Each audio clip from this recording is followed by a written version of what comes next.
The golden hues of the setting sun bathed the pristine suburban streets in a warm glow as Ethan Carter slowly pulled his car into the driveway of his newly acquired home. It was a masterpiece of modern elegance, nestled in one of the city's most sought-after neighborhoods, a tangible reward for the years of dedication and relentless effort he had poured into his career as an architect. As he stepped out of the car, an overwhelming sense of fulfillment surged through him. This wasn't just a house, it was the culmination of his ambition, a dream meticulously shaped into reality. Every inch of the home reflected his vision, from the sleek, floor-to-ceiling glass windows to the precisely manicured front yard. But the feature that filled him with the most pride was the driveway. His own design, an intricate arrangement of high-quality red clay bricks that exuded both timeless charm and understated sophistication. To Ethan, it was the perfect finishing touch, a testament to his skill and creativity. But perfection, as he would soon discover, was a matter of perspective, especially when dealing with the Homeowners Association. The first sign of trouble arrived in the form of a crisp, white envelope, tucked neatly inside his mailbox just weeks after the final brick had been set in place. His heart sank the moment he unfolded the letter and scanned the formal, impersonal lines. The words seemed to blur together until his gaze landed on the accusation: violation of HOA regulations, unauthorized driveway modification. A deep frown creased his brow. Violation? How? Ethan had pored over every page of the HOA's guidelines before embarking on the project, ensuring his design aligned with every zoning and aesthetic requirement. Nowhere had he come across any restriction against brick driveways. This had to be a misunderstanding, one that he intended to clear up immediately. The following morning he dialed the HOA office, expecting a civil discussion, a straightforward resolution. Instead, he was greeted by a clipped, authoritative voice that instantly set him on edge. "Mr. Carter, I assume you're calling regarding the violation notice," the woman said before he could even introduce himself. Ethan's grip on the phone tightened. Susan Whitmore, the HOA president. He had heard of her, known for her unwavering control over the neighborhood, a woman whose word was often final. "Yes," he replied, forcing himself to remain composed. "There seems to be a mistake. I reviewed the regulations thoroughly before installing my driveway. There's nothing in them that prohibits brick." A small, condescending chuckle crackled through the line. "Mr. Carter, the guidelines are a living document, subject to interpretation by the board. Maintaining the aesthetic uniformity of our community is paramount, and your driveway disrupts that balance." Ethan's jaw clenched. "So what you're telling me is that, despite there being no explicit rule against brick driveways, you've decided, after the fact, that mine is a problem?" "Precisely," she responded coolly. "You have 2 weeks to remove it, or we will proceed with fines accordingly." The call ended before Ethan could even formulate a response.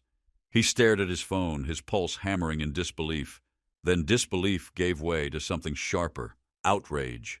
He had heard horror stories about overzealous HOAs, but this was pure, unbridled absurdity. But he wasn't about to be bullied, not without a fight. Ethan had wasted no time in submitting his appeal, meticulously outlining the lack of any explicit rule forbidding brick driveways. He compiled a detailed case, complete with photographs of other homes in the neighborhood that had undergone similar modifications. He believed in logic. In fairness, if there was no actual violation, then surely the board would review his case with reason. But reason, it seemed, had no place in Susan Whitmore's HOA.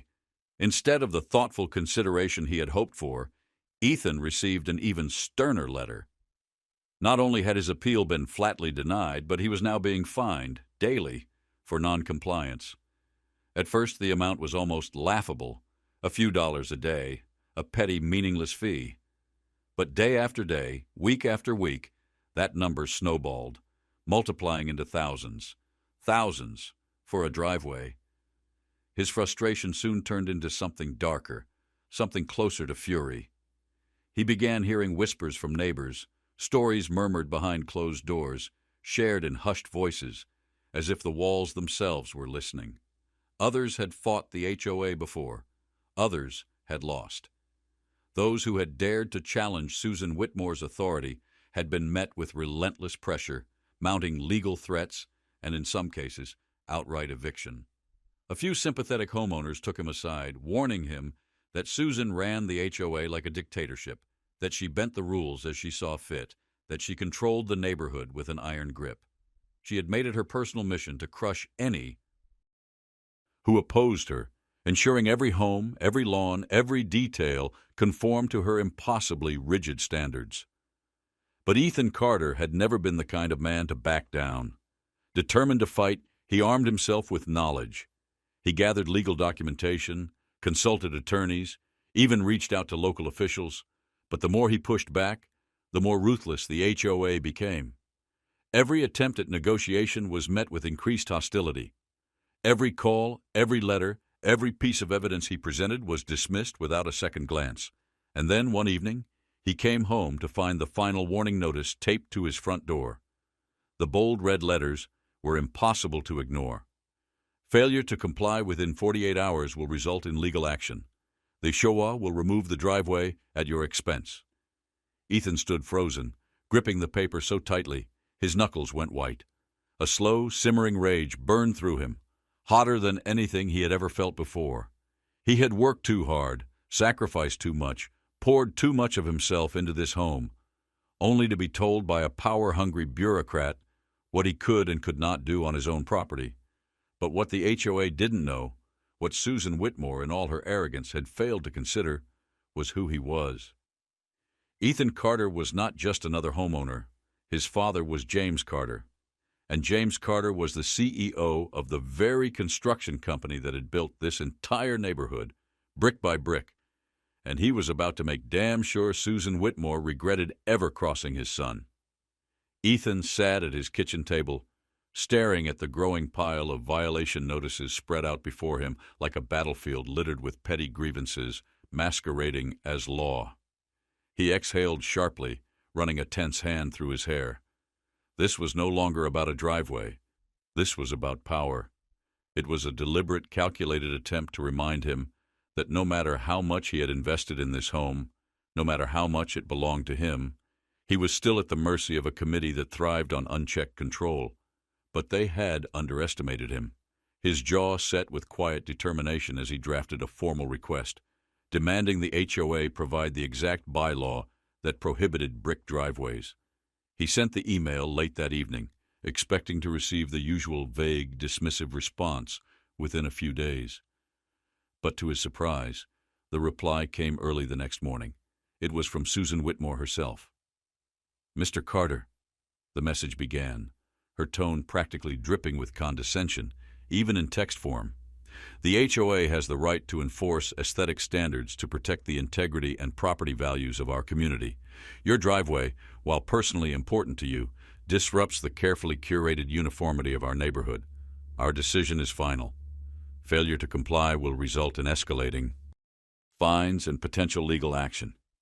Ethan gritted his teeth, gripping the edge of his laptop as his patience wore dangerously thin. She hadn't answered his question. There was no bylaw, no explicit rule, just her will, her self-proclaimed authority, and that was about to be her greatest mistake. Susan Whitmore was banking on his surrender. She had seen it happen time and time again. Homeowners who dared to push back, only to crumble under the weight of relentless fines, legal threats, and the sheer exhaustion of fighting a battle that felt impossible to win. She expected Ethan Carter to fold just like the rest, but Ethan wasn't like the rest. That afternoon, he set out with a plan. If he was going to challenge the HOA, he couldn't do it alone. He needed support, a united front, something to shake the foundation of Susan's manufactured authority. So he walked door to door, knocking, hoping to find neighbors who had grown just as weary of her dictatorship. Greg, an older man who had lived in the community for over 2 decades, hesitated before even opening his door. When he finally did, he glanced around nervously, as if someone might be watching. "I don't disagree with you," Greg muttered in a hushed voice, rubbing the back of his neck. "But you don't want to go to war with Susan. She's relentless. The last guy who tried to fight back, he ended up drowning in fines. It got so bad he had to move out. Ethan clenched his jaw. Another neighbor, Carol, a woman in her 60s whose warm eyes were dimmed with resignation, sighed heavily. "I wish I could help, sweetheart, but I just finished paying off a citation she gave me for improperly trimmed hedges." She let out a bitter laugh. "Imagine that. Thousands of dollars for some overgrown shrubs. I can't afford another battle." House after house, conversation after conversation, the pattern was the same. Fear, resignation, silence. The neighborhood wasn't just under Susan Whitmore's control, it was suffocated by it. As Ethan turned back toward his own house, he caught sight of her, standing there, watching, smiling, arms crossed, chin lifted slightly. Her smirk barely concealed the amusement dancing in her eyes. She didn't have to say a word. He already knew what she was thinking. "You're not going to win." That night, sitting alone in his office, Ethan stared at the growing list of fines the HOA had stacked against him. The number had soared into the thousands. He could already see where this was going. They were backing him into a corner. He had read about cases like this before. It was a calculated strategy. The fines would keep piling up until they could justify placing a lien on his home. And from there, eviction. Then, as if the universe wanted to prove his worst fears correct, another letter arrived. A final eviction warning. Ethan read the words over and over, his hands tightening around the paper until it crumpled in his grip. They were actually doing it. They were trying to take his home. A slow, burning rage spread through his chest, his pulse hammering in his ears. "This is how they win," he thought. "They exhaust you. They make you feel like resistance is useless, like you have no choice but to bend the knee." But he wasn't built that way. They wanted a war. They had no idea who they were up against. Ethan sat in the dim glow of his desk lamp, the eviction notice still clutched in his hands. The words felt like a brand, searing into his mind, etching themselves into his memory, each syllable a reminder of how powerless they thought he was. And then, amid the storm of anger and frustration, clarity. A single, undeniable truth cut through the noise. "They don't know who I am." His father, James Carter, wasn't just another name in the business world. He was the CEO of Carter & Sons Development, the very company that had built this neighborhood from the ground up. The streets, the sidewalks, the parks, the very foundation of nearly every home in this community bore the fingerprints of his family's legacy. And Susan Whitmore, in all her arrogance, had no idea who she had just declared war on. Ethan grabbed his phone and dialed. It barely rang twice before a familiar, steady voice answered. "Ethan." His father's voice was warm, but there was an edge to it, an instinct sharpened by years of discipline. "What's going on?" Ethan exhaled slowly, gripping the phone tighter. This was it. "Dad, I need your help." A brief silence, then the sound of rustling papers. His father was already anticipating trouble. "Tell me everything," James said, his voice calm, commanding. And so, Ethan did. Every notice, every absurd fine, every way the HOA had tried to break him. By the time he finished, James Carter was silent. But Ethan knew that kind of silence well. It wasn't hesitation. It was calculation. And Susan Whitmore was about to learn just how big of a mistake she had made. Harassment, intimidation, and now, the final blow, the threat of eviction. James Carter listened without a single interruption, absorbing every word with the patience of a man who had spent decades navigating high-stakes negotiations. He was silent, his presence steady, unwavering. And when Ethan finally finished, his father let out a quiet, almost amused chuckle. "Son," James said, his voice edged with a wry amusement, "these people have no idea what they've just walked into." The next morning, Ethan stood on his porch, his arms crossed as he watched his father's sleek black sedan glide to a stop in the driveway. The car's engine barely had a chance to cool before James stepped out, the door shutting behind him with a crisp finality. He was dressed in a tailored suit, charcoal gray, sharp as a blade, almost too refined for the backdrop of the quiet suburban streets. But James Carter was the kind of man who commanded authority wherever he went. Broad-shouldered, silver-haired, his sharp gaze took in the neighborhood with the same scrutiny he reserved for multi-million-dollar contracts. He carried himself with the effortless confidence of someone who knew exactly what kind of power he wielded. There was no hesitation in his stride as he walked up to Ethan, clapping a firm hand on his son's shoulder before shifting his gaze toward the heart of the neighborhood. "Show me their mistake," James said simply. Inside, Ethan spread every single document he had collected across the kitchen table. His father studied them with the precise, calculating eye of a man accustomed to dissecting complex contracts. His fingers skimmed the printed words, flipping through the violation notices, the mounting fines, the final eviction warning. And then he saw her name. James exhaled sharply through his nose, the corners of his mouth curling into something dark, something cold. "Susan Whitmore," he murmured, tapping a finger against the paper. Ethan frowned. "You know her?" James let out a quiet chuckle and shook his head. "I know of her." His voice was laced with something close to disdain. "She's been running this HOA like her own personal empire for years. But when this neighborhood was first built, she was a nobody, just another homeowner. Once we finished construction and handed over management, she clawed her way to the top. And now?" His expression darkened. "Now she thinks she owns it." Ethan's hands curled into fists. "But here's the problem," James continued, plucking an older document from the pile. His voice was calm, but there was a razor's edge to it. "She doesn't realize I still have the original blueprints. The legal contracts. The very foundation of what this HOA is actually allowed to regulate." Ethan's breath caught.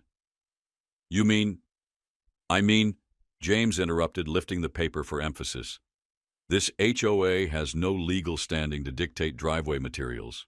In fact—" His lips curled into a smirk as he grabbed another document, this one older, more weathered. "Their own bylaws contradict the very fines they're trying to use against you." He tossed the paper onto the table. The heavy slap of it landing was as satisfying as a judge's gavel striking wood. "And better yet," James added, lifting another contract, running a finger along the faded ink of its official signatures. "This one? This one bears the name of Susan Whitmore." Ethan's eyes widened. "She signed off on these regulations when the HOA first took control," James continued, his voice dripping with quiet amusement. "Which means either she's forgotten her own contract," his smirk sharpened into something far more dangerous, "or worse, she's deliberately violating it to target you." For the first time in weeks, something shifted inside Ethan.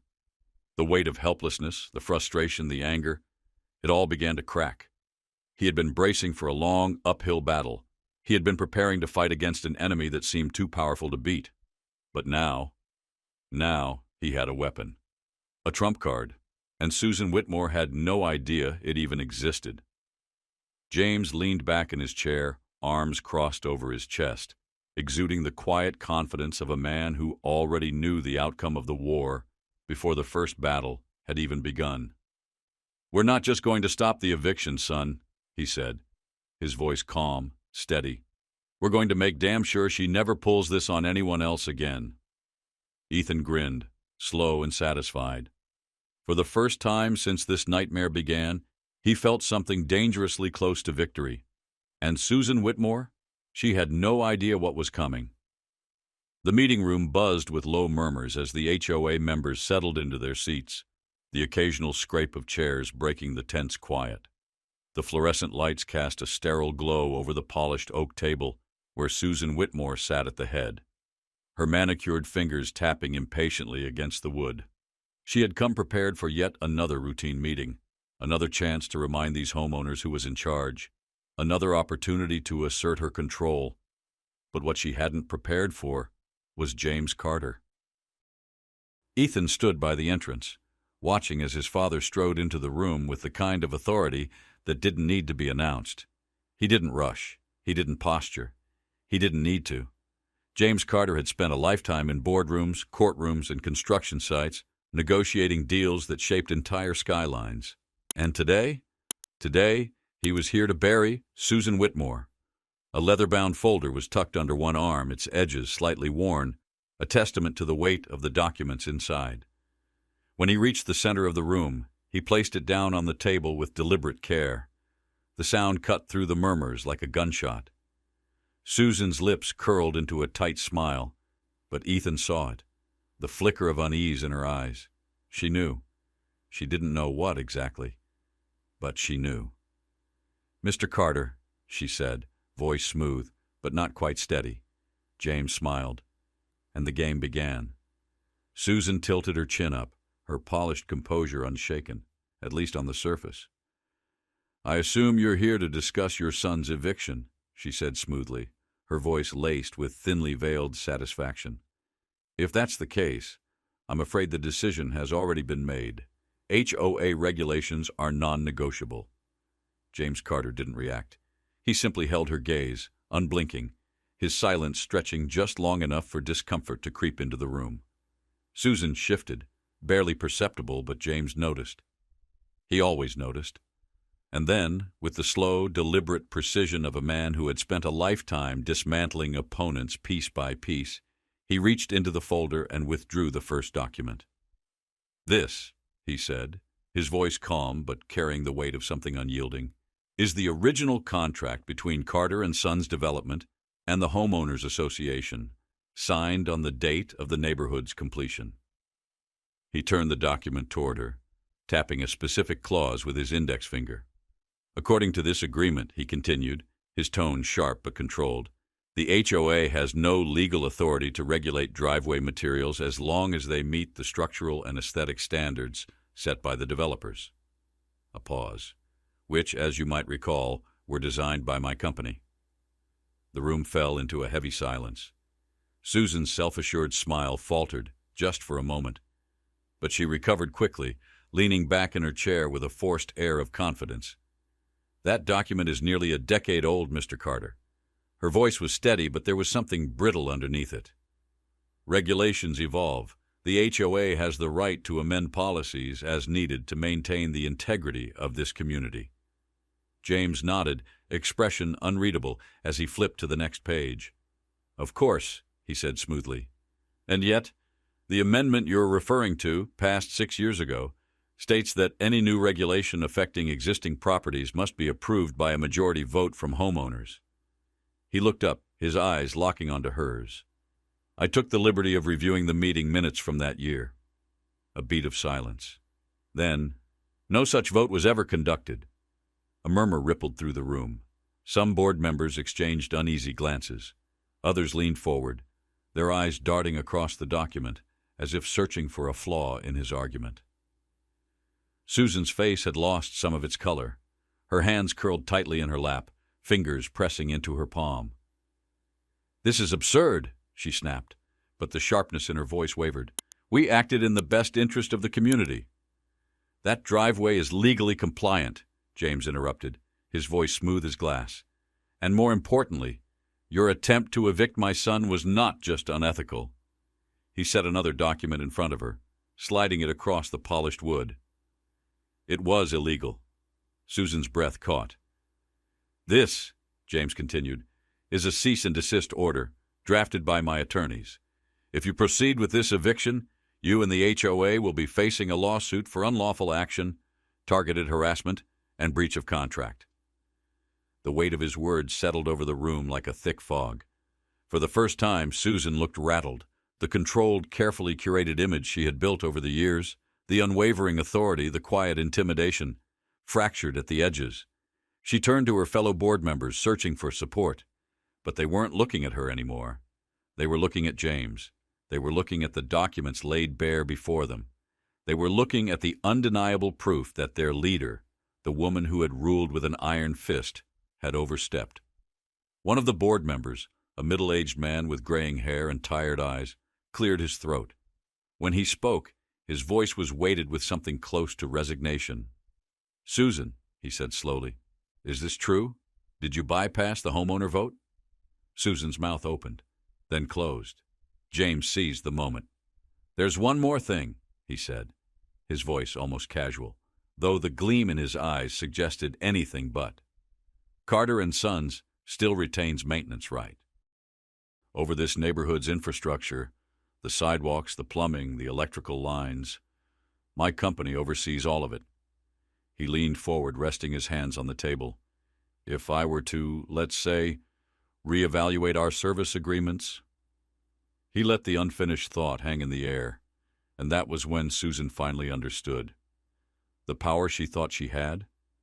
It was nothing more than an illusion. The room sat in heavy, suffocating silence.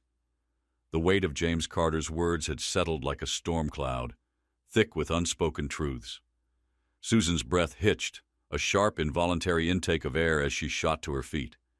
Her chair scraped against the polished floor, the sound slicing through the stillness like a desperate cry. "You can't," she said, voice trembling with barely restrained fury. James remained unmoved. He didn't raise his voice. He didn't need to. "I can," he said, his tone like tempered steel. "And I will.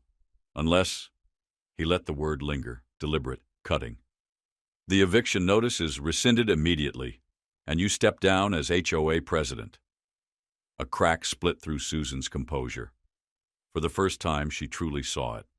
The shifting alliances, the silent but undeniable shift in the room. The board members, once unwavering in their loyalty, now hesitant, uncertain.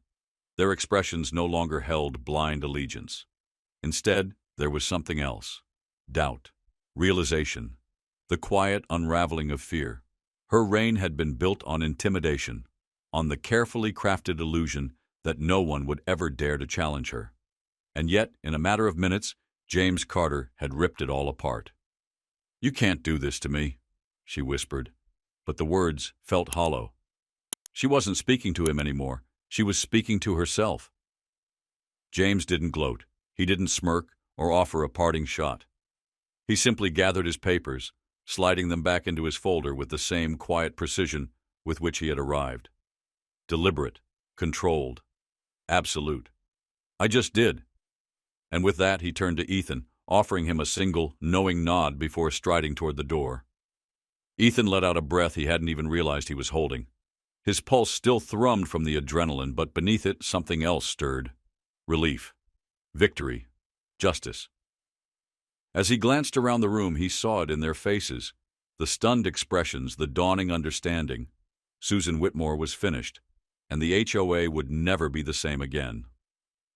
With quiet satisfaction curling in his chest, Ethan turned and followed his father out the door.